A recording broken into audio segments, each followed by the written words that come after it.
Pelabuhan Merak bukan sekadar tempat keluar masuk kapal dan truk logistik.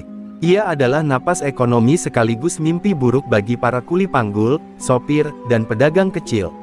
Di balik suara klakson truk dan lengking peluit kapal, tersembunyi jeritan tertahan dari para pekerja yang diperas oleh kekuasaan gelap preman bernama Gino Tambun.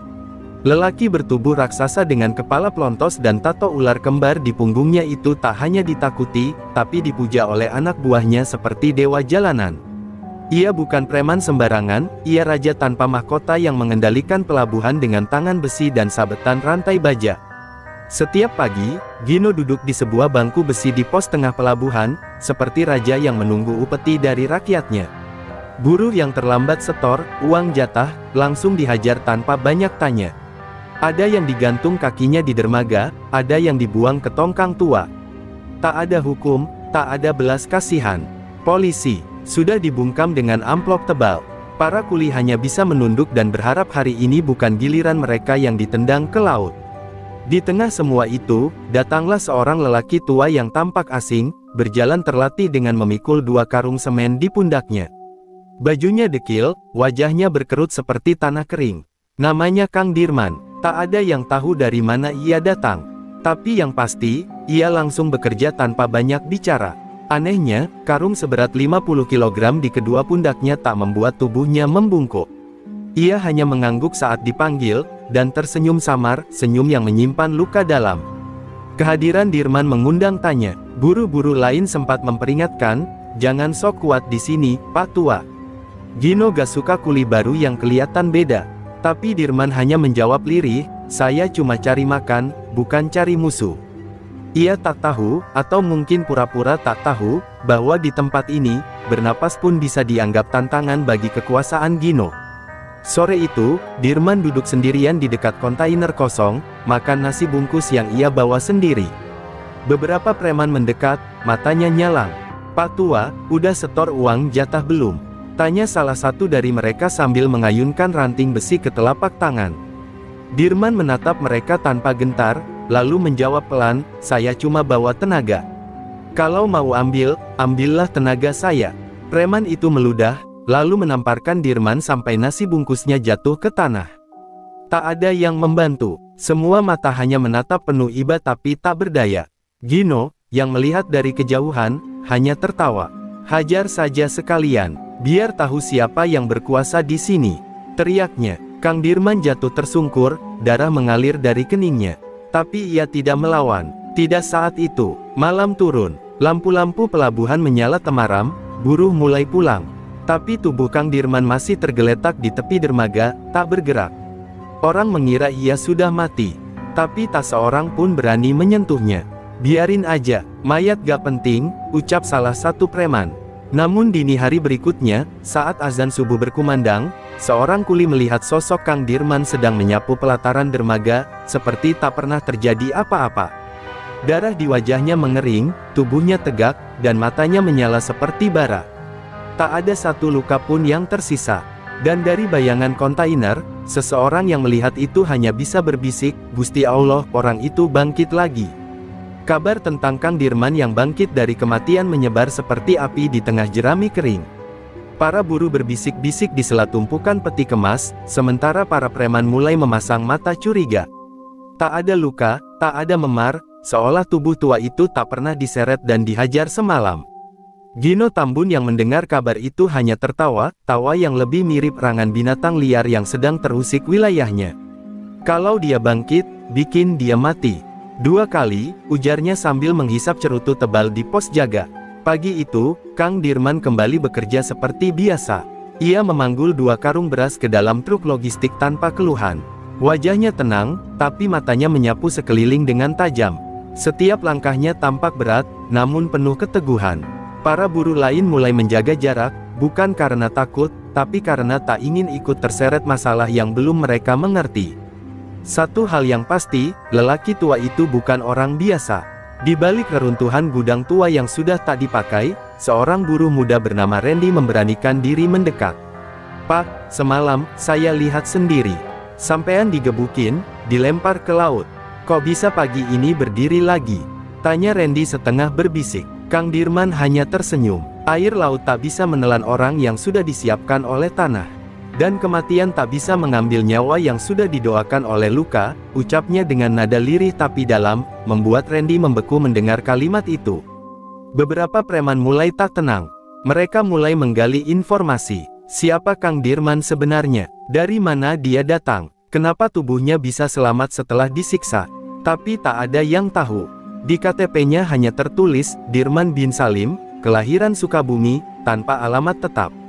Namun salah satu preman tua yang dulunya perantau dari Cianjur tiba-tiba pucat begitu melihat wajah Dirman.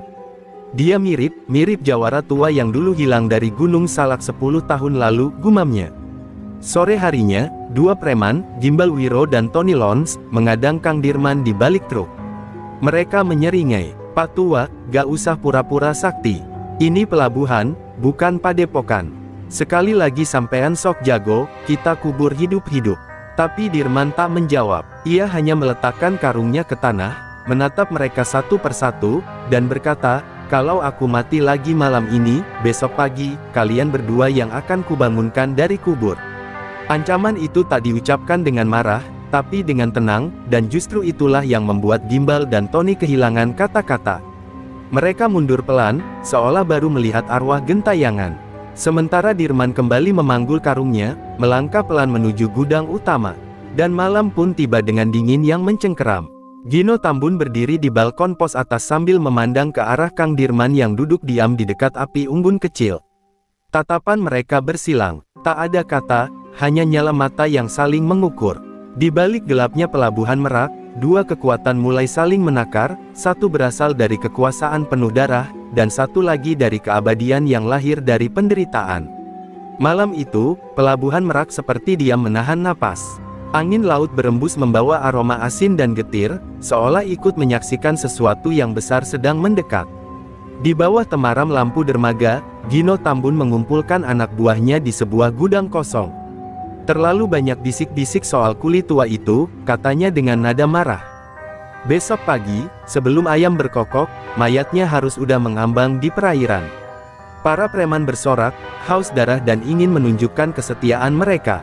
Tapi di balik teriakan itu, ada ketegangan yang merambat pelan. Bahkan para pembunuh pun bisa mencium bau kematian yang tidak biasa. Menjelang fajar, Kang Dirman datang lebih awal dari biasanya. Ia memanggul karung berisi batu bata seberat puluhan kilo, berjalan melewati para preman yang sudah berkumpul di dermaga dengan senyum yang aneh. "Pagi-pagi sudah ramai, jangan-jangan kalian mau bantu angkut barang," katanya datar.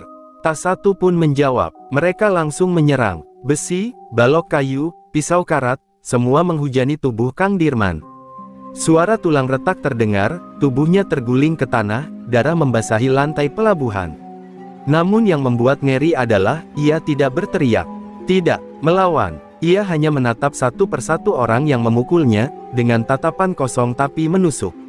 Lalu ia jatuh, diam, mati. Preman-preman itu tertawa puas, dan tanpa aba-aba, mereka mengikat tubuhnya dengan rantai dan mendorongnya ke laut dalam. "Biar dimakan hiu," teriak salah satu dari mereka. Suasana pun kembali normal. Gino bahkan mengadakan pesta kecil, menenggak arak dan menyuruh anak buahnya membawa perempuan ke pos jaga atas. Namun fajar belum habis ketika suara gemuruh petir mengguncang langit. Langka di pelabuhan, tapi pagi itu langit tampak muram. Dan di antara kabut tipis, Kang Dirman muncul dari balik kontainer tua, basah kuyup, tapi tubuhnya tegap. Bajunya robek, darah masih menetes dari pelipis, namun matanya, seperti menyala merah.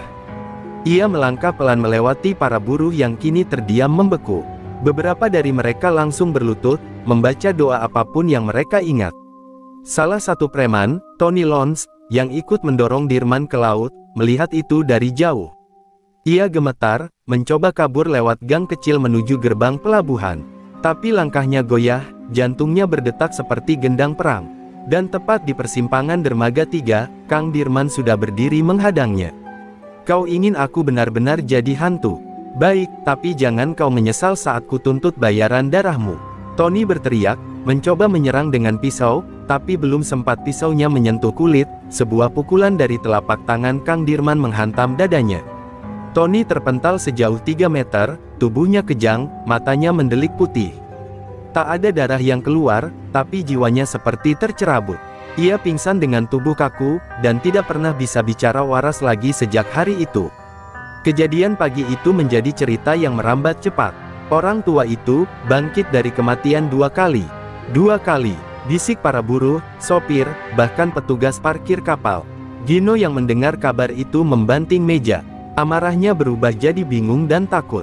Ia mulai menyadari, musuhnya kali ini bukan sekadar kuli biasa, tapi mungkin sesuatu yang berasal dari dunia yang tak bisa ia sentuh dengan kekerasan. Malam pun datang kembali, tapi pelabuhan tak lagi seperti sebelumnya. Ada ketegangan di udara, ada rasa gentar yang menyusup ke dada preman-preman pelabuhan. Dan di sudut barak, Kang Dirman duduk sendiri, menatap laut, sambil bergumam pelan, "Satu persatu akan kubangunkan dari tidur keserakahan kalian." Sejak kejadian Tony Lons terkapar dengan tubuh kaku dan pikiran kosong, gudang tua tempat para preman biasa berjudi dan tidur kini berubah jadi sunyi. Beberapa dari mereka mulai meninggalkan pelabuhan tanpa pamit. Yang bertahan hanya para preman inti Gino Tambun, orang-orang yang telah bersumpah setia dengan darah dan dosa. Tapi meski mereka masih menghunus besi dan rantai, bayang-bayang Kang Dirman mulai menghantui mereka lebih dari sekadar luka fisik. Ia bukan sekadar lawan, tapi semacam kutukan yang hidup.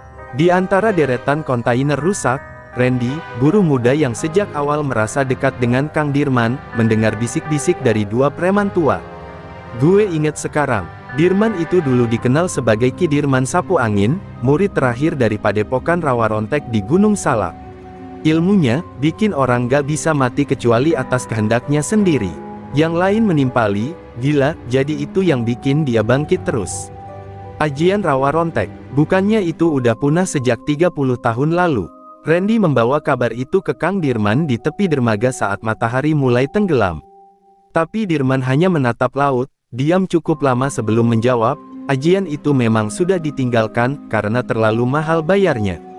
Tapi ada utang lama yang belum selesai. Dan pelabuhan ini, tempatnya." Randy mencoba bertanya lebih jauh, tapi Dirman memotong, "Banyak jiwa telah kau saksikan binasa di sini, nak. Aku hanya membawa timbangan yang sudah lama ditinggalkan." Di pos jaga atas, Gino Tambun mulai gelisah. Ia memanggil dukun langganannya, Mbah Gondo, untuk membaca siapa sebenarnya Kang Dirman. Saat Mbah Gondo meletakkan sepotong rambut Dirman ke atas dupa dan membaca mantra, tubuhnya mendadak kaku. Matanya mendelik, lalu ia berteriak, "Cepat tinggalkan tempat ini. Dia bukan manusia utuh. Dia adalah pembalas yang ditumbalkan." Gino marah, membentak si dukun, tapi hatinya mulai terkikis oleh rasa takut yang tak bisa dijelaskan logika. Malam itu, 3 preman suruhan Gino dikirim secara diam-diam ke barak tempat Dirman beristirahat. Mereka membawa golok panjang dan racun ular laut di ujung bilahnya. Tapi saat mereka membuka pintu barak, yang mereka temukan hanya sepasang sandal tua dan dupa menyala di lantai tanah. Tak ada tubuh, tak ada suara. Tiba-tiba, angin bertiup kencang dan pintu barak menutup sendiri. Jeritan pun pecah di tengah malam, menggema sampai ke gudang batu bara. Keesokan paginya, tubuh ketiga preman itu ditemukan mengambang di kolam penampungan air pelabuhan. Tak ada luka luar, tapi wajah mereka membiru dan matanya melotot seperti melihat sesuatu yang tak sanggup diterima akal. Seorang buruh berseru lirih, "Mereka dihantam dari dalam, bukan dari luar." Sejak saat itu, para buruh mulai memandang Kang Dirman dengan cara berbeda. Ia bukan lagi sekadar sesama kuli, tapi seperti pelindung yang diturunkan dari langit, meski dengan cara yang menyeramkan. Mereka mulai mengucap salam hormat saat lewat di hadapannya, dan beberapa bahkan mengikuti langkah-langkah kecilnya saat bekerja, berharap bisa sekadar dekat dengannya. Di kejauhan, Gino Tambun menggenggam erat rantai baja di tangannya. Untuk pertama kalinya, Raja Pelabuhan Merak itu merasa tahtanya retak. Dan ia tahu, pertarungan bukan lagi soal otot dan senjata. Ini soal nyawa, dan warisan ilmu hitam yang telah dibangkitkan dari kubur. Langit Merak mulai sering kelabu. Entah kabut laut atau firasat buruk yang menggantung di atas pelabuhan itu, tak ada yang bisa memastikan. Namun satu hal jelas, kekuasaan Gino Tambun mulai terguncang. Para buruh yang dulu membungkuk takut kini berjalan lebih tegak. Bahkan beberapa berani menolak jatah setoran, dengan alasan yang tak biasa, "Saya sudah kerja di bawah lindungan Pak Dirman. Nama itu kini disebut dengan getar hormat. Tak banyak bicara, tak pernah menuntut balas terang-terangan, tapi setiap kematian preman yang menyakitinya selalu berujung pada balasan misterius. Gino mulai mengasingkan diri di pos atas. Ia jarang turun, bahkan pesta dan minuman keras yang dulu menjadi rutinitas malamnya kini ditinggalkan. Di balik tembok itu, ia terus mengutuki ketakutan yang merayapi dadanya. "Bukan takut," ujarnya keras pada dirinya sendiri. "Gue cuma cari waktu yang tepat. Kalau dia bisa bangkit dari mati, gue bisa bikin dia gak sempat mati." Tapi dalam hatinya sendiri, ia tahu, musuh yang sedang ia hadapi bukan manusia biasa, tapi seseorang yang datang membawa dendam dari alam lain. Malam itu, seorang preman muda bernama Bule Keriting memberanikan diri naik ke pos Gino. "Bang, kita gak bisa diem aja. Orang-orang udah percaya sama Dirman. Kita bisa kalah di kandang sendiri." Tapi Gino hanya menatapnya tajam dan berkata, "Kalau lo takut, turun. Gue gak butuh penakut." Namun saat Bule Keriting turun dari pos, ia disergap oleh bayangan hitam di dekat gudang peti kemas. Esok paginya, tubuhnya ditemukan tergantung di atas derek kapal, mata melotot dan tangan menggenggam tanah dari kuburan tua. Kabar itu menghantam para preman seperti gelombang badai. Beberapa dari mereka menghilang malam itu juga. Sebagian mencoba meminta perlindungan dari dukun-dukun kampung pesisir. Tapi tak ada jampi yang mampu menenangkan ketakutan mereka. Karena mimpi-mimpi buruk mulai datang, mimpi tentang pelabuhan penuh darah, tentang lelaki tua yang berdiri di atas air dengan mata bersinar api, tentang mayat-mayat hidup yang menagih balas. Sementara itu, Kang Dirman tetap bekerja seperti biasa. Ia tetap membawa karung, tetap makan di sudut dermaga dengan nasi bungkus sederhana. Tapi matanya kini lebih tajam, dan langkahnya tak lagi lamban. Beberapa buruh mulai mengikutinya dalam diam, menaruh bunga di dekat tempat tidurnya, atau sekadar mengusap tanah yang ia pijak, seperti memohon perlindungan dari sesuatu yang lebih besar dari logika. Di balik semua itu, tersimpan rahasia yang belum terkuak. Di malam yang sepi, Dirman membuka sehelai kain tua berisi rajah dan potongan rambut. Ia menatapnya lama, lalu berbisik, "Tunggumu sudah cukup lama, Guru. Saatnya menagih utang pada orang yang membakar padepokan kita." Matanya memerah, dan suara angin seperti membawa gema dari masa lalu, suara jeritan, suara tanah terbakar, dan nama yang disebut dengan amarah, Gino Tambun. Gino, ternyata, bukan sekadar preman. Ia adalah murid buangan dari padepokan yang sama dengan Dirman. Ia mencuri ilmu, membantai guru-gurunya, dan membakar tempat itu agar tidak ada yang bisa menandingi kekuatannya. Tapi ia tak tahu, satu murid selamat. Dan kini, murid itu telah kembali, bukan hanya untuk menuntut balas, tapi untuk mengakhiri kutukan yang ia bawa dalam tubuhnya sendiri. Dan malam pun kembali turun. Tapi bukan malam yang biasa. Ini malam yang menandai retaknya tahta kekuasaan Gino Tambun. Dan di kejauhan, suara ombak seolah berkata, "Waktumu tinggal sedikit, Raja Pelabuhan." Pagi itu, dermaga diselimuti kabut tebal. Peluit kapal nyaring menusuk keheningan, namun tak mampu mengusir aura gelap yang menggantung di udara. Buru-buru bergerak pelan, lebih banyak menunduk, seolah takut menginjak sesuatu yang tak kasat mata. Di tengah suasana mencekam itu, Gino Tambun berdiri di atas derek tua, mengenakan jaket kulit hitam yang sudah mulai robek di bagian pundak. Tatapannya kosong, bibirnya bergetar seperti orang menggigit doa yang tertahan. Ia tahu, waktunya sudah dekat. Di sisi lain pelabuhan, Kang Dirman kembali ke gudang tua, tempat terakhir ia bertemu gurunya sebelum padepokan Rawa Rontek dilalap api. Di sana ia menanam dupa, menaburkan bunga kering, dan menancapkan belati warisan gurunya ke lantai tanah. "Hari ini, semua akan selesai," gumamnya pelan. Di punggungnya tergantung tas lusuh berisi jimat dan rajah terakhir yang dulu disimpan oleh gurunya, sebagai segel kutukan bagi murid pengkhianat. Gino tahu dirinya sedang diburu, tapi bukannya lari, ia memilih memanggil 5 preman terkuatnya, Bajak Noni, Togar Besi, Slamet Cakar, Ubay Tapak Baja, dan Jaya Wulung. Mereka adalah preman berdarah dingin, kebal bacok, dan pernah membantai orang tanpa berkedip. "Bunuh Dirman sebelum malam ini," perintah Gino. "Gunakan semua yang kalian punya. Bakar dia kalau perlu. Jangan biarkan dia menyentuh tanah setelah napas terakhirnya." Menjelang siang, Kang Dirman dikepung di belakang peti kemas oleh kelima preman itu.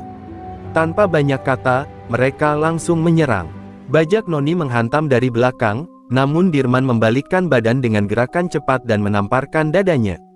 Tamparan itu bukan sekadar pukulan, tapi serangan dengan napas rawa rontek. Bajak Noni langsung muntah darah dan tersungkur. Togar besi dan selamat cakar menyerbu bersamaan, namun Dirman hanya menjejak tanah dan mengangkat tangan, menciptakan gelombang angin yang membuat dua preman itu terlempar seperti daun kering tertiup badai. Ubay tapak baja berhasil menebas lengan kiri Dirman, namun yang mengejutkan, darah yang keluar justru mengalir pelan dan membentuk simbol raja di tanah. "Terima kasih, dengan ini tubuhku sempurna untuk menampung dendam," bisik Dirman. Ia mengangkat tangan berlumur darah, menempelkan ke dada Ubay, dan seketika tubuh Ubay membeku, seperti membatu dari dalam. Jaya Wulung, yang tersisa, gemetar melihat semua itu. Ia menjatuhkan senjatanya dan berlutut, "Ampun, aku hanya diperintah." Tapi Kang Dirman menatapnya dengan mata tajam. Yang memelihara ketakutan sama jahatnya dengan yang menyebarkannya, ucapnya datar. Ia menepuk pundak Jaya, dan lelaki itu langsung pingsan tanpa suara. Saat semua tubuh tergeletak di sekelilingnya, Dirman melangkah pelan ke arah barak Gino, darah masih menetes dari lukanya, namun langkahnya mantap. Buru-buru yang melihat hanya bisa menatap dengan napas tercekat. Mereka tahu, pertempuran terakhir sudah dekat. Gino, dari pos atas, menyaksikan semua itu lewat jendela kaca. Tangannya bergetar, tapi bukan karena takut. Itu adalah campuran amarah dan kesadaran bahwa ia tak bisa mundur. Ia membuka peti besi warisan ayahnya, mengeluarkan sebilah keris hitam yang dulu dicurinya dari padepokan Rawa Rontek. Keris yang katanya bisa menahan ilmu mati hidup. "Kalau ini perang antara kutukan, maka biar darah jadi penentunya," desisnya sambil menatap bayangannya sendiri yang mulai kabur di cermin retak. Langkah Kang Dirman semakin dekat. Setiap jejaknya di lantai beton pelabuhan meninggalkan noda merah. Darah, tapi bukan darah lemah. Itu darah dendam yang telah matang, dan malam nanti, mungkin salah satu dari mereka akan benar-benar lenyap, bukan hanya dari dunia, tapi dari semua ingatan yang pernah mencatat namanya. Sore itu, langit merak menghitam seperti tercekik oleh awan murka. Di balik lorong-lorong peti kemas, Kang Dirman berjalan perlahan. Darah yang menetes dari lengannya sudah mulai menghitam, tapi wajahnya tetap dingin seperti patung batu. Ia tak peduli rasa nyeri, karena rasa itu sudah mati bersama padepokan Rawa Rontek bertahun lalu. Setiap langkahnya adalah suara genderang perang yang menghantam dada Gino Tambun yang berdiri di depan pos utama, keris hitam di genggaman, dan sepasang matanya yang tak lagi mengandung keyakinan, hanya dendam dan penyesalan yang terlambat. "Kita akhirnya bertemu lagi, Gino," ucap Dirman tanpa emosi. Gino tak langsung menjawab. Ia meludah ke tanah, mencoba menyembunyikan gemetar tangannya, lalu berkata lantang, "Lo cuma bayangan masa lalu yang seharusnya gue kubur dari dulu." Lalu tanpa aba-aba, Gino melompat menyerang, kerisnya menyambar ke arah dada Dirman dengan gerakan patah yang mematikan. Dirman menangkis, namun sentuhan keris itu membuat tubuhnya terpental beberapa meter, menghantam dinding kontainer hingga penyok. Darah memercik. Keris itu bukan senjata biasa, itu adalah keris pencuri dosa, pusaka hitam yang mampu menghisap ilmu lawan jika menyentuh darahnya. Dirman perlahan bangkit. Nafasnya terengah, tapi matanya masih menyala. Ia mengusap darah di pipinya dan melihat semburat asap tipis keluar dari luka itu. "Keris itu, keris milik Eyang Watu Angin. Kau bahkan mencuri warisan guru kita sendiri," katanya lirih, seperti bicara kepada arwah yang menyaksikan. Gino tertawa sinis. "Gue gak butuh guru, gue cuma butuh kekuasaan. Padepokan cuma tempat buat lemah yang suka doa. Gue lah yang pantas jadi pewaris ajian Rawa Rontek." Kemarahan Dirman mencapai puncak. Ia menghantam tanah dengan kedua telapak tangan, dan seketika tanah di sekelilingnya retak. Angin berputar membentuk pusaran, debu-debu naik dan berputar seperti tarian maut. Dari tubuh Dirman, cahaya merah merambat seperti urat api. "Kalau kau pikir Rawa Rontek hanya soal bangkit dari kematian, kau salah besar. Rawa Rontek adalah keikhlasan untuk hidup dalam luka, dan mati tanpa dendam." Raungnya, tubuhnya melesat seperti kilat, menabrak Gino dan menghantamnya ke tumpukan drum besi. Gino terbatuk, kerisnya terlempar, namun tubuhnya masih dilindungi oleh pelat besi raja di dadanya. Ia tertawa lirih, lalu merogoh saku dalam dan melemparkan segenggam garam hitam, serangan pamungkas para pembelajar ilmu hitam. Garam itu meledak di udara seperti petir, menghantam punggung Dirman. Tubuhnya jatuh tersungkur, dan untuk beberapa detik, semua menjadi sunyi. Gino mengambil kerisnya dan berjalan pelan ke arah Dirman yang tersungkur, siap mengakhiri segalanya. Namun saat ujung keris menyentuh tubuh Dirman, tiba-tiba tanah bergetar. Dari tubuh Dirman, cahaya menyala, bukan merah, tapi putih kebiruan.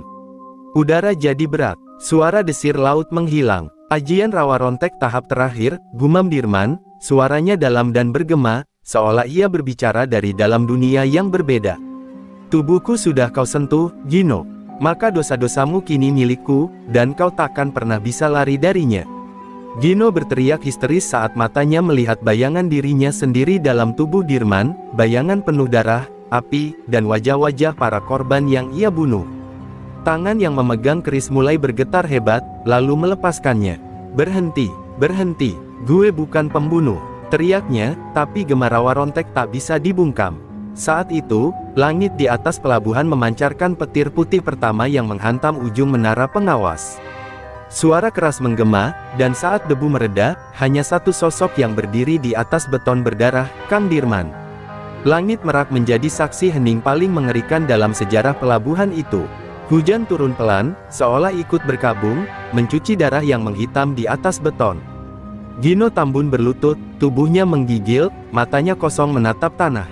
Keris pusaka itu kini ada di tangannya, tapi bukan sebagai senjata, melainkan beban yang tak sanggup lagi ia genggam. Ia terengah, bukan karena luka, tapi karena ketakutan yang tak bisa diusir oleh ilmu apapun. Di depan matanya masih terbayang wajah-wajah orang yang pernah ia bunuh, wajah-wajah yang kini hidup dalam tubuh Dirman. Kang Dirman berdiri tegak, tubuhnya diselimuti aura putih kebiruan. Tapi wajahnya bukan wajah kemenangan. Ia terlihat menahan beban yang luar biasa, seperti menahan ribuan jiwa yang menjerit dari dalam tubuhnya. Ajian rawa rontek di tahap terakhir bukan hanya kebangkitan dari kematian, tapi pengikat dosa musuh, pengumpul semua dendam ke dalam satu jiwa, jiwa Dirman sendiri. Kau telah membunuh banyak, Gino, dan kini, semua itu ada padaku, bisik Dirman pelan, suaranya lirih namun menusuk seperti belati dingin. Gino memaksa berdiri, tubuhnya limbung. Lo pikir, lo udah menang. Lo gak sadar, lo udah berubah. Lo bukan Dirman yang dulu, katanya sambil tertawa getir. Lo sekarang sama kayak gue, pembawa kutukan. Namun Dirman hanya menatapnya dengan mata kosong. Mungkin, tapi setidaknya, aku memikul dosa untuk mengakhiri siklusnya. Bukan untuk menikmatinya. Ia lalu menutup mata, menengadah ke langit. Hujan membasahi wajahnya, mencuci darah dan dosa yang kini menyatu di tubuhnya. Tiba-tiba, suara langkah kaki terdengar dari balik peti kemas. Buru-buru pelabuhan berdatangan satu per satu. Mereka menyaksikan Gino yang tersungkur, dan Dirman yang berdiri bagai bayangan dari legenda lama. Tak ada yang bersorak, tak ada yang bersedih. Hanya sunyi, sunyi yang menggema di antara tetes air dan tanah yang berlumur darah. Salah satu buru berlutut, lalu yang lain ikut, hingga seluruh pelabuhan tertunduk, memberi hormat pada Dirman, bukan karena ia menang, tapi karena ia menanggung. Gino merangkak pelan, mencoba mengambil kembali kerisnya. Namun sebelum tangannya menyentuh gagang, Dirman menginjaknya perlahan. Keris ini bukan lagi milikmu, dan bahkan bukan milikku. Ini adalah pusaka dari dosa-dosa masa lalu, dan harus dikembalikan ke neraka yang melahirkannya. Dengan satu hentakan kaki, Dirman menghancurkan keris itu. Logamnya pecah seperti kaca, dan angin kencang berhembus seketika, membawa raungan yang tak berasal dari dunia ini. Suara-suara arwah menghilang dalam sekejap. Tubuh Gino kaku. Ia menangis. Tangis seorang raja yang tak lagi punya kerajaan. Seorang murid sesat yang sadar bahwa kekuasaannya dibangun dari abu dan tulang. Ampuni gue, Dirman, bisiknya. Tapi Dirman hanya menatap kosong. Ampunan bukan milikku untuk diberikan. Ia lalu berjalan pergi, meninggalkan Gino sendirian di tengah genangan darah dan puing-puing kehancurannya sendiri. Pelabuhan Merak pun senyap, seakan baru saja melepas satu penguasa, dan menyambut satu kutukan baru yang menyamar dalam sosok pahlawan. Kang Dirman tak berkata apapun saat ia berjalan menjauh dari pelabuhan. Tapi setiap langkahnya kini membawa ribuan bayang-bayang, suara-suara dari masa lalu, dan luka-luka yang tak bisa dihapus waktu. Ia bukan pahlawan. Ia bukan pembalas dendam, ia hanyalah pria tua, yang membawa neraka dalam dirinya, agar neraka tak jatuh ke tangan yang salah. Hampir seminggu berlalu sejak pertarungan besar di Pelabuhan Merak. Gino Tambun tak pernah muncul lagi. Beberapa mengatakan ia gila dan berkeliaran di hutan pesisir, berbicara dengan bayangan sendiri. Yang lain percaya ia telah tewas, jiwanya diseret ke neraka bersama keris pusaka yang dihancurkan Dirman. Namun satu hal pasti, pelabuhan itu tak lagi sama. Preman-preman menghilang, dan para buruh bekerja dengan wajah tenang, seakan kutukan lama telah terangkat. Tapi di balik ketenangan itu, Kang Dirman terus memikul beban yang tak bisa dilihat orang lain. Dirman kini hidup di sebuah rumah kayu tua di pinggiran Anyer. Ia menarik diri dari dunia, tak lagi bicara dengan siapapun, hanya menatap laut setiap pagi dan malam. Tubuhnya terlihat semakin kurus, namun matanya masih tajam seperti biasa. Namun di balik mata itu, berkecamuk ribuan bisikan dari jiwa-jiwa yang dulu dipikulnya. Ajian rawa rontek yang ia hidupkan dalam pertarungan terakhir telah berubah menjadi beban tak terbayangkan, tubuhnya kini menjadi penjara bagi arwah-arwah berdosa, dan setiap malam mereka menjerit dalam tidurnya. Malam-malam Kang Dirman bukan lagi malam biasa. Ia kerap bangkit dari tidur dengan tubuh basah oleh keringat, tangannya mencakar tanah, dan mulutnya berucap doa-doa yang terlupakan. Ia mendengar suara anak-anak menangis, perempuan memanggil nama, dan laki-laki meraung minta tolong. Semua itu adalah korban-korban Gino, korban yang kini menempel dalam tubuh Dirman, tak bisa pergi, tak bisa dibebaskan. Aku hanya ingin menebus, tapi kini aku jadi tempat penebusan itu sendiri, lirihnya suatu malam sambil menatap telapak tangannya yang mulai dipenuhi guratan aneh. Suatu pagi, seorang lelaki tua datang ke rumahnya. Ia memperkenalkan diri sebagai Ki Rengga, bekas murid dari aliran putih yang dulu bersinggungan dengan rawa rontek. Ia menatap Dirman dengan iba dan ketakutan yang samar. Kau telah melangkah ke fase akhir ilmu itu, Kang. Tubuhmu kini adalah ruang antara dunia dan kematian. Jika kau terus memikulnya, lambat laun tubuhmu tak akan bisa mati, tapi juga tak akan bisa hidup. Dirman hanya tersenyum miris. Mungkin itu hukuman yang pantas. Ki Rengga memperingatkan bahwa ajian rawa rontek tingkat tinggi membutuhkan pelepasan. Bila tidak dilepaskan melalui laku tapang luput, ritual kuno memindahkan beban pada alam semesta, maka tubuh Dirman akan berubah menjadi semacam peti kematian abadi, hidup selamanya, tapi membusuk dari dalam. Akan ada waktunya tubuhmu menolak semua ini.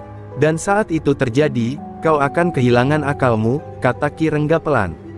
Tapi Dirman tak menjawab. Ia hanya menatap laut, seolah menunggu sesuatu yang lebih mengerikan dari kematian.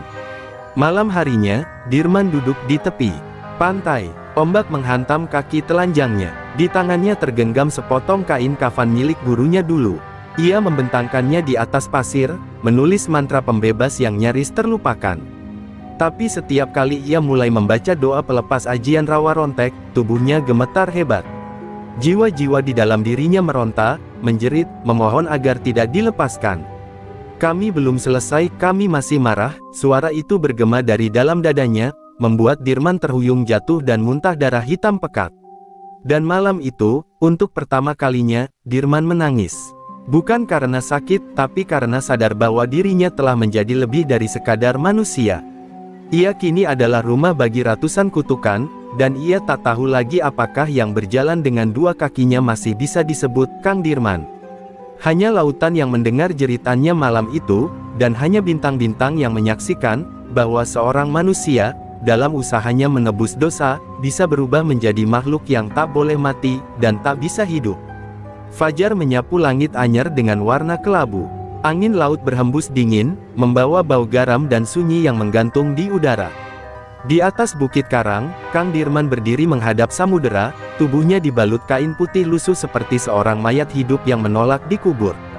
Di sekelilingnya, lingkaran garam dan bunga-bunga melati telah disusun dalam bentuk segi delapan, simbol dari arah delapan penjuru alam yang menjadi bagian dari laku tapang luput. Ia akan mencoba memindahkan kutukan dalam dirinya, atau binasa dalam usaha itu. Mantra-mantra mulai dilafalkan, dengan suara berat yang seolah ditarik dari dalam tulang. Langit mendung, awan menggulung pelan, dan suara burung lenyap entah kemana. Tubuh Dirman perlahan gemetar, dan dari pori-porinya mulai keluar asap tipis keabu-abuan.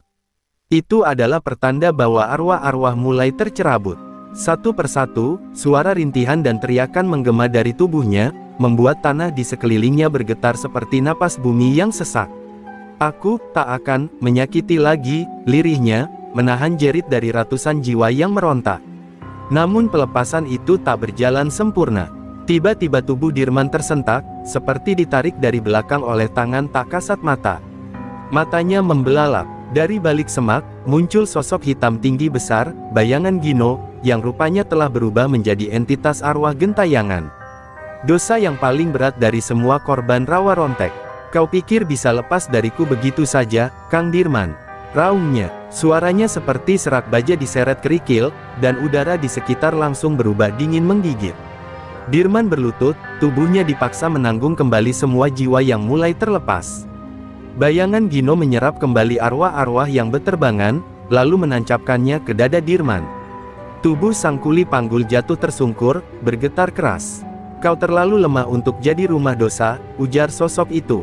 Jika kau tak sanggup menanggung mereka, biarkan aku yang jadi tuan mereka. Bayangan Gino mencoba memasuki tubuh Dirman sepenuhnya. Tapi saat itu juga, Dirman bangkit, darah mengalir dari mulut dan telinganya, tapi sorot matanya menyala. Aku mungkin bukan tuan mereka, tapi aku satu-satunya yang mencintai mereka seperti keluarga yang tak pernah mereka punya. Dengan sisa tenaganya, Dirman merapal bagian terakhir dari ajian pelepasan, mantra Sukmarawa, mantra pemutus ikatan antara roh dan tubuh dunia. Saat itu juga, cahaya putih menyilaukan meledak dari dalam dirinya. Bayangan Gino menjerit keras, tubuh hitamnya mulai retak dan tercerai-berai seperti arang terbakar. Arwah-arwah lainnya pun meleleh ke dalam cahaya, bukan lagi dalam derita, tapi dalam ketenangan. Mereka perlahan menghilang, memudar, hingga hanya tersisa satu suara lembut dari seorang anak kecil, "Terima kasih, Kang." Tubuh Dirman roboh. Ia tak sadarkan diri di tengah lingkaran ritual yang hangus terbakar sebagian. Burung-burung kembali berkicau, angin laut menghembus lembut. Tapi tubuh Kang Dirman tak bergerak. Ia seperti orang mati, tapi denyut nadinya masih ada. Ia tak berhasil sepenuhnya melepaskan kutukan itu, sebagian dari arwah masih tinggal dalam tubuhnya, namun kini dalam damai. Mereka tak lagi menjerit, hanya tidur dalam keheningan. Dirman telah menjadi penebus yang seutuhnya, separuh manusia, separuh wadah luka yang telah diterima dengan ikhlas. Malam pun turun. Di kejauhan, para buruh pelabuhan melihat cahaya putih samar dari atas bukit, seperti lentera kecil di tengah gelap. Mereka tak tahu apa yang terjadi. Tapi sejak malam itu, nama Kang Dirman mulai disebut bukan hanya sebagai pahlawan, bukan pula sebagai pembalas dendam, melainkan sebagai penjaga batas, seseorang yang berdiri di ambang kematian, menampung yang tak tertampung, memaafkan yang tak termaafkan. 3 hari setelah ritual di Bukit Karang itu, Kang Dirman belum juga membuka mata. Tubuhnya terbaring di sebuah gubuk sederhana yang didirikan oleh para buruh pelabuhan, tak jauh dari tempat ia pingsan. Di sekelilingnya, penduduk setempat mulai berdatangan, membawa air bunga, sesajen, dan doa-doa dari mulut-mulut gemetar. Mereka percaya Dirman bukan lagi manusia biasa, ia kini menjadi semacam penjaga antara dunia nyata dan gaib. Namun tak seorang pun tahu bahwa di dalam tubuh tak sadarnya, masih ada satu arwah yang belum pergi, arwah yang berbeda dari yang lain. Saat malam keempat menjelang, langit anyir kembali kelam. Petir menyambar dari kejauhan, dan angin membawa bau amis seperti darah laut. Di alam batin, Dirman berdiri sendiri di sebuah pantai gelap. Ombaknya hitam, pasirnya merah bata, dan langit di atasnya retak seperti cermin pecah. Dari kejauhan, muncullah sosok perempuan muda, mengenakan kain putih panjang, wajahnya pucat, matanya kosong tapi dalam. Dialah Nyi Laras, arwah terakhir yang tertinggal, bukan korban Gino, melainkan korban pengkhianatan masa lalu, korban dari dosa yang pernah Dirman sembunyikan dalam-dalam. Dirman terdiam, jantungnya berdegup keras, bukan karena takut, tapi karena rasa bersalah yang lama terkubur kini muncul tanpa ampun. "Laras, aku pikir kau sudah," suara Dirman tercekat. Nyi Laras melangkah pelan, lalu berdiri di depannya. "Kau tahu kenapa aku belum pergi? Karena kau belum mengakui bahwa kematianku adalah bagian dari kesalahanmu juga." Dirman menunduk. Dahulu, ia mencintai Laras, tapi karena takut akan gengsi dan tekanan dari preman-preman pelabuhan, ia membiarkan Laras dijual dan dihancurkan oleh Gino dan anak buahnya. Dirman tahu, dan ia diam. Laras tidak marah. Air mata mengalir dari pipinya yang tak lagi berdarah. Aku tidak menuntutmu dihukum, aku hanya ingin dikenang. Aku ingin kau tahu, aku tidak mati sia-sia. Dirman gemetar. Ia berlutut, menangis untuk pertama kalinya bukan karena rasa sakit, tapi karena penyesalan yang sesungguhnya. Maafkan aku, seharusnya aku melawan sejak dulu. Tapi aku terlalu pengecut. Laras meraih tangan Dirman, mengangguk. Kini kau sudah membayar, lebih dari cukup. Tapi izinkan aku tinggal, bukan sebagai kutukan, melainkan sebagai penjaga hatimu, agar kau tak kehilangan siapa dirimu. Dalam dunia nyata, tubuh Dirman akhirnya bergerak. Tangannya perlahan mengepal, lalu membuka. Matanya terbuka perlahan, menatap langit-langit gubuk yang kini dipenuhi aroma kemenyan dan bunga. Para buruh bersorak kecil, tapi Dirman hanya tersenyum samar. Ia tahu, tubuhnya memang belum sepenuhnya bebas. Tapi kini, ia tak lagi sendiri. Arwah Laras masih bersamanya, tapi bukan sebagai beban. Ia adalah pengingat akan cinta, kesalahan, dan penebusan. Dan justru itulah yang menguatkan Dirman. Setelah pulih, Dirman tak kembali ke pelabuhan. Ia memutuskan berjalan menyusuri pesisir barat, mendatangi tempat-tempat yang dahulu pernah menjadi titik gelap kekuasaan Gino dan para preman lainnya. Ia datang bukan sebagai pendekar atau penantang, tapi sebagai pengembara yang membawa pesan. Ia membantu, melindungi, dan menenangkan arwah-arwah yang masih terbelenggu. Di setiap tempat ia datangi, bisikan mulai terdengar, ia bukan manusia, ia penjaga antara dua dunia. Dan angin laut terus membawa namanya, Kang Dirman, si kuli panggul yang kini menjadi legenda. Tubuhnya pernah mati, jiwanya pernah hancur, tapi dari reruntuhan itu, lahirlah sosok yang lebih besar dari kematian itu sendiri. Namun jauh di lubuk hati, Dirman tahu perjalanannya belum selesai. Masih ada satu tempat yang harus ia datangi, tempat di mana semua dosa dimulai. Langkah kaki Kang Dirman akhirnya membawanya kembali ke tempat yang paling ia hindari selama bertahun-tahun, Dermaga 5 Pelabuhan Merak, tempat pertama kali darah tumpah, tempat Laras dijebak, dan tempat di mana ia memilih diam karena takut. Dermaga itu kini tampak sunyi, tiang-tiang kayunya lapuk dimakan usia, dan air laut memukul sisi pelabuhan dengan suara lirih seperti bisikan dari masa lalu. Dirman berdiri tegak, mengenakan baju hitam polos, ikat kepala kelabu, dan sorot mata yang tak lagi membawa amarah, hanya kesadaran mendalam tentang semua yang telah ia lalui.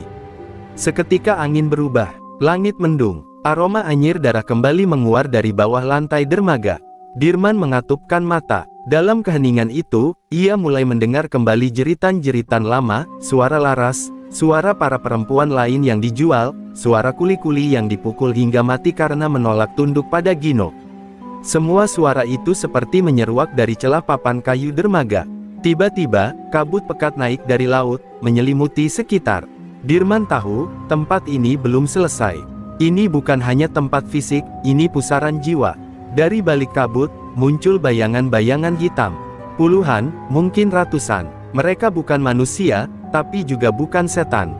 Mereka adalah sisa-sisa roh amarah, jiwa-jiwa yang tak pernah menerima kematian mereka dan terikat pada tumpahan darah yang pernah mengaliri papan dermaga. Mereka menatap Dirman dengan mata kosong, membawa parang, rantai, dan paku besar. Tapi Dirman tidak mundur. Ia berdiri di tengah pusaran itu dan membuka kedua tangannya. Kalian tidak perlu bertarung lagi, aku datang bukan untuk menaklukkan. Aku datang untuk menebus. Namun roh-roh itu telah kehilangan kendali. Mereka menubruk Dirman, satu persatu, masuk ke dalam tubuhnya, mencoba memaksanya menjadi bagian dari mereka. Tubuh Dirman bergetar hebat, darah keluar dari mulut dan hidungnya, tetapi ia tak menyerang balik. Ia membiarkan semuanya masuk, satu demi satu. Tangannya gemetar saat merapal mantra rawa rontek dalam versi suci, bukan untuk kekebalan, melainkan untuk menerima seluruh rasa sakit itu agar tak lagi berpindah ke manusia lain. Dalam kilatan cahaya samar, tubuh Dirman seakan meleleh dalam cahaya putih yang membungkus seluruh dermaga. Tiba-tiba, suara Laras terdengar di dalam pikirannya, lembut namun tegas, ingat, Dirman, penebusan bukan berarti menyiksa dirimu selamanya. Kau harus mengakhiri ini. Dirman mengerang, tangannya meraih dada, tepat di atas jantungnya, dan dari sana ia cabut benang cahaya yang telah lama tertanam, inti dari Rawa Rontek, ajian yang membuatnya tak bisa mati. Dengan satu teriakan yang mengguncang langit, Dirman melempar benang itu ke laut. Cahaya putih membuncah dari permukaan air, dan semua roh yang menyelimutinya mendadak lenyap, meninggalkan keheningan mutlak. Dermaga 5 berubah, kabut menghilang, air laut kembali jernih, angin berhembus pelan. Dirman terduduk lemas, dadanya berdarah, napasnya berat. Untuk pertama kalinya, ia merasa benar-benar hidup, dan benar-benar bisa mati. Ajian Rawa Rontek telah ia lepas sepenuhnya. Ia kini manusia biasa, tapi dengan jiwa yang telah menyatu dengan pengampunan. Ia menangis dalam diam, bukan karena kesakitan, tapi karena beban bertahun-tahun akhirnya runtuh dari pundaknya. Di kejauhan, beberapa buruh pelabuhan yang mengenalnya hanya sebagai legenda melihat sosok Dirman duduk di dermaga, seperti seorang pertapa tua yang selesai menulis kitab kehidupan. Mereka tak berani mendekat, tapi mereka tahu, sesuatu yang besar baru saja terjadi. Dan malam itu, nama Kang Dirman kembali bergema di mulut-mulut rakyat kecil. Bukan sebagai preman, bukan sebagai pendekar, tapi sebagai penebus luka pelabuhan Merak. Malam itu, langit di atas pelabuhan Merak diselimuti bintang-bintang yang bersinar redup, seakan ikut menyaksikan seorang lelaki tua yang perlahan menjemput ajalnya. Kang Dirman tergeletak di ujung dermaga 5, tubuhnya bersandar pada tiang kayu yang lapuk, napasnya tersengal, darah mengalir dari dada tempat ia mencabut ajian Rawa Rontek. Tak ada lagi kekuatan supranatural, tak ada lagi pelindung gaib. Ia kini hanya seorang manusia biasa yang menanti ajal dengan dada lapang, tanpa takut, tanpa sesal. Justru, ia menyambut kematian seperti seorang sahabat lama yang datang menjemputnya pulang. Kilasan masa lalu datang silih berganti di dalam benaknya. Wajah laras muda, senyum kuli-kuli sahabatnya, dentuman keras saat Gino mengayunkan besi ke kepala seorang pemuda yang menolak membayar upeti. Semua itu mengalir seperti sungai sunyi dalam pikirannya, tak lagi menimbulkan luka, hanya kenangan yang menua. Di sela napas yang makin lemah, Dirman tersenyum tipis. Aku sudah bayar lunas semua dosaku, aku tidak ingin abadi, aku hanya ingin damai, gumamnya lirih, matanya mulai kabur menatap langit. Namun takdir punya cara sendiri untuk menuntaskan cerita manusia. Saat tubuh Kang Dirman hampir tak bergerak, dari kejauhan terdengar langkah-langkah berat. 3 orang bertubuh tinggi besar, berpakaian hitam dengan simbol geng lama Gino di punggung mereka, muncul dari balik gelap. Mereka adalah sisa-sisa loyalis Gino yang selama ini bersembunyi, menanti kesempatan membalas dendam atas kehancuran jaringan mereka. Itu dia bangsat yang ngebunuh Gino, sekarang dia nggak kebal lagi. Saatnya dia ngerasain sakit yang asli, ucap salah satu dari mereka dengan nada dendam membara. Meski tubuhnya lemah, Dirman membuka mata dan menatap mereka. Ia tidak takut, tak ada ajian, tak ada jurus. Tapi tatapan matanya menyala seperti bara yang belum padam. Kalau memang kalian mau menebus dendam, lakukan. Tapi ingat, darah yang kalian tumpahkan malam ini, takkan menumbuhkan kejayaan, hanya kutukan yang akan menghantui kalian sendiri. Para preman itu ragu sejenak, tapi ego dan dendam telah membutakan nurani mereka. Mereka mengangkat besi, rantai, dan kayu, lalu menyerang tubuh renta itu dengan brutal. Darah kembali membasahi dermaga 5. Dirman tak melawan. Ia biarkan tubuhnya menerima pukulan demi pukulan. Ia menutup mata dan memeluk rasa sakit itu seperti sahabat terakhir. Suara pukulan, jeritan, dan hentakan sepatu mengisi malam yang pekat. Namun tiba-tiba, langit bergemuruh. Ombak laut naik tinggi, angin menderu seperti teriakan ratusan arwah yang dulu telah ditenangkan Dirman. 3 preman itu terhenti. Dari laut, muncul kabut putih pekat yang menyelimuti dermaga, dan dari balik kabut, terdengar nyanyian kuno, nyanyian pemanggil arwah. Seketika ketiga preman itu menjerit, tubuh mereka menggigil. Mereka melihat bayangan-bayangan arwah yang dahulu pernah mereka sakiti, para kuli, para korban, termasuk Gino sendiri, bukan dalam rupa seperti dulu, melainkan dalam bentuk hitam pekat, penuh luka. Mereka datang bukan untuk Dirman, tapi untuk menghukum pewaris kejahatan. Dalam hitungan detik, ketiga pria itu berlari tunggang langgang, meninggalkan Dirman dalam keheningan yang kudus. Langit kembali cerah, angin tenang, ombak reda. Dirman tersenyum, napas terakhirnya akhirnya keluar perlahan. Ia wafat di tempat yang dulu menjadi awal semua dosa, kini menjadi akhir dari penderitaannya. Tapi malam itu, tubuhnya tetap hangat, dan wajahnya tenang seperti orang yang tertidur damai. Orang-orang yang menemukan jasadnya esok pagi berkata, ia seperti baru saja berbicara dengan Tuhan. Kang Dirman, sang kuli panggul pemilik ajian Rawa Rontek, akhirnya mati bukan karena senjata, tapi karena semua luka jiwanya telah disembuhkan. Pagi itu, pelabuhan Merak tak seperti biasanya. Kabut tipis menyelimuti dermaga, dan cahaya matahari menyusup malu-malu di antara celah-celah awan kelabu. Burung camar beterbangan rendah, dan suara ombak terdengar tenang seperti nyanyian duka. Di ujung dermaga 5, beberapa buruh pelabuhan menghentikan langkah ketika melihat sosok yang tergeletak diam, bersandar pada tiang kayu. Tubuh itu sudah kaku, tapi wajahnya damai, seolah sedang tidur nyenyak setelah perjalanan panjang. Mereka mengenal wajah itu Kang Dirman, bisik salah satu dari mereka, suaranya tercekat. Kabar kematian Kang Dirman menyebar seperti api yang melahap ilalang kering. Dalam hitungan jam, para kuli, pedagang asongan, nelayan, hingga sopir truk berdatangan ke dermaga 5. Mereka membawa bunga, air doa, dan secuil cerita tentang bagaimana pria itu pernah membantu, melindungi, atau sekadar menyapa mereka dengan senyum ketika semua orang menganggap mereka tak penting. Tak satu pun dari mereka melihatnya sebagai preman. Di mata mereka, Dirman adalah pelindung, penjaga senyap yang memikul beban tak terlihat demi keselamatan orang kecil. Dua orang wanita parubaya, yang dulu pernah kehilangan anak perempuan karena jaringan Gino, mencium tangan Kang Dirman sambil terisak. "Kau sudah menebus semuanya, Kang, pulanglah dengan tenang," bisik salah satunya. Sementara itu, seorang kakek penjual kopi menyalakan sebatang dupa di pinggir dermaga. "Jiwa yang besar tidak pernah benar-benar mati," gumamnya sambil memandang laut. Lampu-lampu pelabuhan yang biasanya padam di pagi hari, entah mengapa, hari itu tetap menyala, seperti memberi penghormatan terakhir bagi sosok yang pernah mengguncang batas antara hidup dan mati. Jenazah Dirman tidak dibawa ke rumah sakit.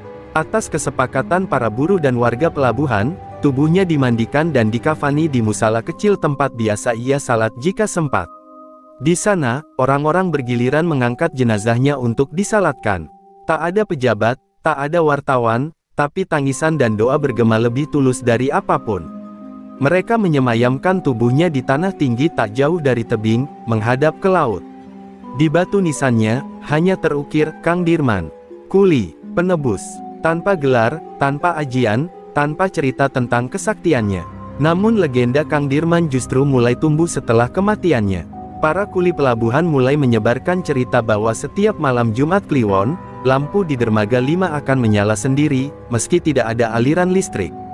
Dan jika seseorang berdiri di ujung dermaga dengan niat tulus, maka ia akan mendengar suara berat yang menanyakan, "Apa kau masih punya nyali melawan ketidakadilan?" Banyak yang mengaku melihat bayangan pria bersarung dengan mata bersinar merah, berdiri menatap laut, lalu menghilang dalam kabut. Beberapa bulan kemudian, kejahatan di sekitar pelabuhan Merak menurun drastis. Tak ada lagi pungli ke sopir truk, tak ada pemalakan terhadap pedagang kecil.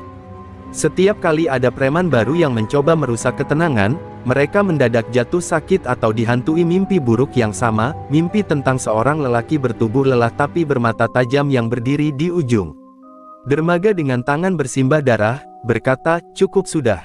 Nama Kang Dirman bukan lagi sekadar nama. Ia menjadi lambang perlawanan rakyat kecil, lambang penebusan dan keberanian. Dan di bawah lampu pelabuhan yang menyala sendirinya itu, para buruh muda kadang berkumpul, menyulut rokok sambil bercerita, "Kau tahu, Kang Dirman itu bukan manusia biasa. Ia pernah mati berkali-kali demi membela kita. Tapi yang paling luar biasa, dia rela hidup sebagai manusia biasa agar bisa benar-benar mati dengan tenang." Lalu mereka terdiam, menatap laut yang luas, menunggu cahaya kabut muncul sekali lagi dari kejauhan. 3 bulan setelah kematian Kang Dirman, dermaga 5 tetap menjadi tempat paling sakral di pelabuhan Merak. Tak ada yang berani bermain-main di sana, apalagi mencoba menghidupkan kembali praktik jahat yang dulu dilanggengkan Gino. Tapi ketenangan itu perlahan terusik. Dari arah dermaga selatan, yang terpisah hampir 1 kilometer dari lokasi makam Dirman, muncul kembali aroma busuk kekuasaan lama. Seorang pria bernama Togar, mantan kaki tangan Gino yang selama ini bersembunyi di Lampung, kembali ke Merak dengan dendam membara. Ia ingin membalas apa yang menurutnya adalah penghinaan besar, kematian Gino dan hancurnya jaringan. Togar bukan orang sembarangan. Ia dikenal kejam, bertubuh besar, dan memiliki ajian bumi runtuh, warisan dari aliran hitam Sumatera Selatan. Dengan cepat ia membentuk kelompok baru, memalak sopir, memeras nelayan, bahkan menodong para pemilik warung kecil. Ia juga menyebarkan ancaman, siapapun yang menyebut nama Dirman akan dipukul sampai pingsan. Legenda itu sudah mati, kata Togar sombong. Namun para buruh diam-diam mulai resah. Dalam hati mereka bertanya, apakah perjuangan Kang Dirman hanya akan jadi dongeng yang dilupakan? Suatu malam, Togar berdiri di atas tumpukan kontainer bekas, menertawakan para buruh yang dibentaknya. Mana dewa kalian? Mana kuli sakti itu? Sudah mati, dikubur, dan dilupakan. Teriaknya sambil mengacungkan golok besar. Namun tawa itu tiba-tiba terhenti. Lampu-lampu pelabuhan padam serentak. Angin dingin menyapu dari arah laut, disusul kabut putih yang bergulung-gulung ke arah dermaga selatan. Para anak buah Togar yang tadinya congkak, mulai saling menatap ketakutan. Mereka merasa seperti sedang diawasi. Dari balik kabut, suara langkah berat terdengar, tep, tep, tep.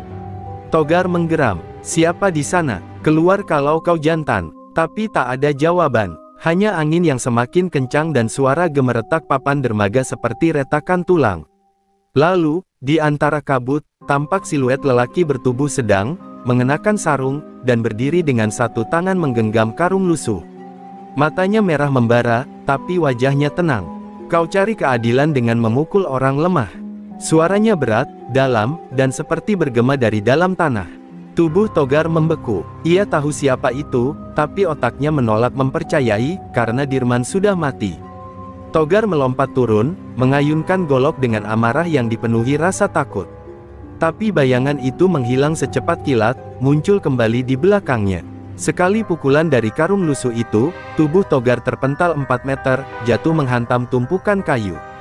Jeritannya menggema, tapi tak ada yang menolong. Anak buahnya kabur berlarian, sebagian berlutut dan berdoa. Siluet itu melangkah perlahan, berdiri tepat di atas dada Togar yang menggigil. Dulu aku hidup sebagai manusia, sekarang aku adalah penjaga yang tak bisa kau bunuh. Togar berusaha bangkit, namun kedua kakinya seperti lumpuh. Aku minta ampun, kalimat itu tak pernah selesai. Sosok itu mengayunkan karungnya sekali lagi, dan Togar pun pingsan dengan mata terbuka, mulut berbusa. Esok paginya, ia ditemukan tergeletak di dekat warung pelabuhan dengan rambut memutih dan wajah seperti orang yang telah melihat neraka. Tak ada satu patah kata pun keluar dari mulutnya sejak malam itu. Ia hanya menggambar sosok kuli berwajah merah di tembok rumah sakit jiwa tempat ia dirawat. Kejadian malam itu kembali menguatkan keyakinan semua orang, Kang Dirman belum benar-benar pergi. Ia adalah hantu keadilan di dermaga selatan.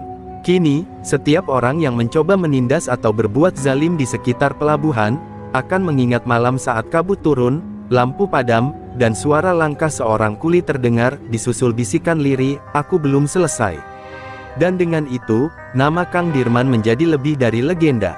Ia menjadi bayang-bayang peringatan, bahwa darah yang tumpah karena ketidakadilan, akan selalu menuntut balas.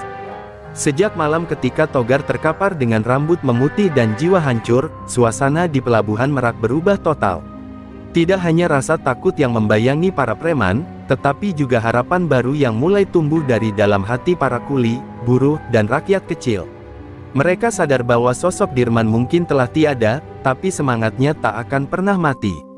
Di warung-warung kecil, di bawah tenda kuli, mulai terdengar bisikan tentang membentuk paguyuban kuli merdeka, sebuah kelompok solidaritas tanpa kekerasan yang bertujuan menjaga keadilan di wilayah pelabuhan.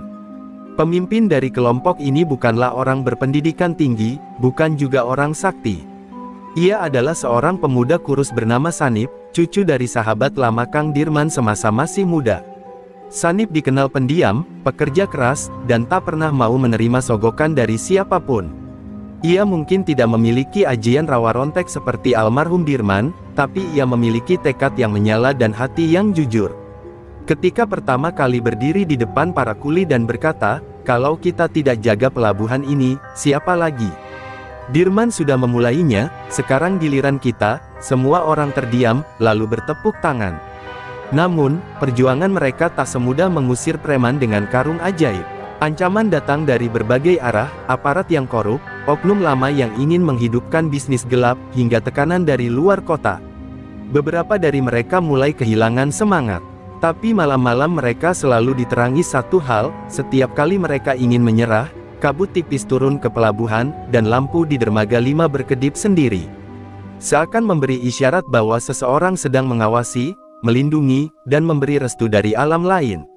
Pada suatu malam Jumat Kliwon, Sanip didatangi seorang lelaki tua berambut putih, membawa tas rajutan dari rotan.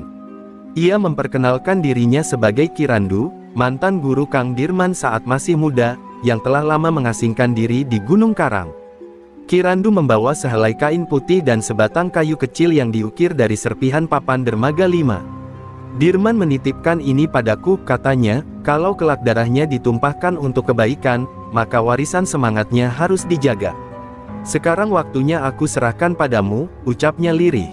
Sanip menerima benda itu dengan gemetar. Di saat bersamaan, ia merasakan sesuatu merasuk ke dalam dirinya. Bukan kesaktian, bukan kekuatan fisik, tapi kejelasan hati. Dalam sekejap, ia tahu bahwa perjuangan ini bukan tentang menjadi pahlawan, tapi tentang tidak membiarkan ketidakadilan kembali berakar. Sejak malam itu, Sanip dan paguyuban Kuli Merdeka mulai aktif. Mereka membentuk ronda malam, membantu sopir-sopir yang datang dari jauh, dan menolak segala bentuk pungutan liar. Di berbagai sudut pelabuhan, spanduk bertuliskan, "Jangan takut jika benar, Dirman bersamamu," mulai muncul. Bahkan para penjaga pelabuhan yang dulunya masa bodoh, kini ikut dalam barisan perubahan. Mereka sadar bahwa ketakutan akan hantu tidak sebanding dengan kehormatan berdiri di pihak yang benar. Lambat laun, pelabuhan Merak menjadi tempat yang disegani, bukan karena arogansi, tapi karena solidaritas yang dijaga dengan keringat dan doa. Dan pada malam-malam sepi, ketika kabut tipis turun dan ombak tenang memukul dermaga, banyak yang percaya bahwa sosok Kang Dirman masih berdiri di sana, memandang para penerusnya dari kejauhan. Ia tak lagi membawa karung, tapi membawa harapan. Ia bukan lagi penjaga yang menakutkan, tapi pelindung yang setia. Dirman memang sudah mati, tapi warisannya hidup dalam diri orang-orang biasa yang memilih untuk tidak tunduk pada kejahatan. Meski dermaga Merak telah berubah, bayang-bayang masa lalu belum sepenuhnya lenyap. Dari balik samudra, jauh di seberang Selat Sunda, muncul kabar mengerikan tentang seorang preman tua bernama Mandor Suro, bekas mentor Gino yang pernah menguasai jalur laut antara Bakauheni dan Merak pada era kelam. Ia dikenal sebagai preman laut pemilik ajian hitam Banyuwatu, ajian langka yang membuat tubuhnya sekeras batu dan mampu berjalan di atas air. Selama bertahun-tahun ia menghilang, kabarnya bertapa di sebuah pulau mati. Kini, setelah mendengar kematian Gino dan kehancuran jaringannya, ia bersumpah akan membawa kutukan atas nama kebangkitan premanisme pelabuhan. Suatu malam, nelayan menemukan perahu kecil kayu tua bersandar di dermaga dengan noda darah di dayungnya. Tak ada awak, tapi di lantai kapal tertulis dengan arang, "Aku datang untuk menagih nyawa Dirman dan para pewarisnya." Malam itu pula, kabut turun bukan hanya di dermaga 5, tapi menyelimuti seluruh pelabuhan. Orang-orang merasa diawasi, dan angin laut membawa suara tawa serak yang membuat bulu kuduk berdiri. Sanip yang selama ini tegar, merasakan tekanan batin yang aneh. Ia tahu, ancaman kali ini bukan dari dunia biasa. Kirandu segera memanggil Sanip dan anggota paguyuban ke gudang tua dekat makam Dirman. Di sana, ia mengungkapkan kenyataan, Mandor Suro bukan sekadar preman. Ia adalah penjaga ajian hitam yang dahulu hampir menghancurkan Dirman, tapi gagal karena kekuatan rawa rontek. Kini, saat Dirman sudah tiada, dia menganggap tidak ada lagi yang bisa menahan gelombang kegelapan, kata Kirandu dengan wajah muram. Ia pun memberikan pengetahuan terakhir, satu-satunya yang bisa melemahkan Banyuwatu adalah ajian air kehidupan, yang hanya bisa bangkit lewat pengorbanan suci, bukan darah, tapi jiwa yang tulus. Malam berikutnya, Mandor Suro muncul di tengah pelabuhan. Tubuhnya tinggi besar, matanya merah menyala, dan kulitnya kelabu keras seperti batu karang. Ia tak bicara banyak, sekali injak tanah, dermaga retak. Sekali hembus napas, lampu-lampu mati. Para anggota paguyuban mundur, ketakutan, bahkan beberapa pengawal pelabuhan lari terbirit-birit. Tapi Sanip berdiri sendiri di tengah kabut, membawa papan kecil dari dermaga 5 dan selembar kain putih peninggalan Dirman. Ia tahu, malam ini ia bisa mati. Tapi jika ia mundur, semua perjuangan akan sia-sia. Mandor Suro tertawa menggelegar. Kau pikir kau bisa menggantikan Dirman, bocah ceking. Bahkan namamu pun tak dikenal. Tapi Sanip tak gentar. Ia mengucapkan doa yang diajarkan Kirandu, lalu menancapkan papan dermaga ke tanah sambil merobek kain putih dan membungkus kedua tangannya. Dari sana, cahaya putih tipis mulai muncul, bukan cahaya ajian, tapi kekuatan niat. Kekuatan keberanian. Saat Suro menyerang dengan pukulan batu karangnya, Sanip menangkis dengan tangan yang terbungkus kain. Terdengar suara ledakan, dan ajaibnya, tangan Sanip tak hancur, justru Suro terhuyung dan matanya melebar kaget. Perlahan, retakan muncul di tubuh Suro. Dari matanya, mengalir air hitam pekat. Tidak mungkin, aku, ditaklukkan oleh anak kuli, raungnya. Tapi Sanip berdiri tegak, menatapnya tanpa benci. Aku bukan penakluk, aku hanya pewaris kebenaran. Dengan langkah mantap, ia mendekat dan menyentuh dada Mandor Suro, mengucapkan satu kalimat lirih, Dirman, sudah menunggumu. Tubuh Suro membatu, lalu pecah menjadi ribuan serpihan abu yang diterbangkan angin laut, kembali ke samudra, kembali ke gelap.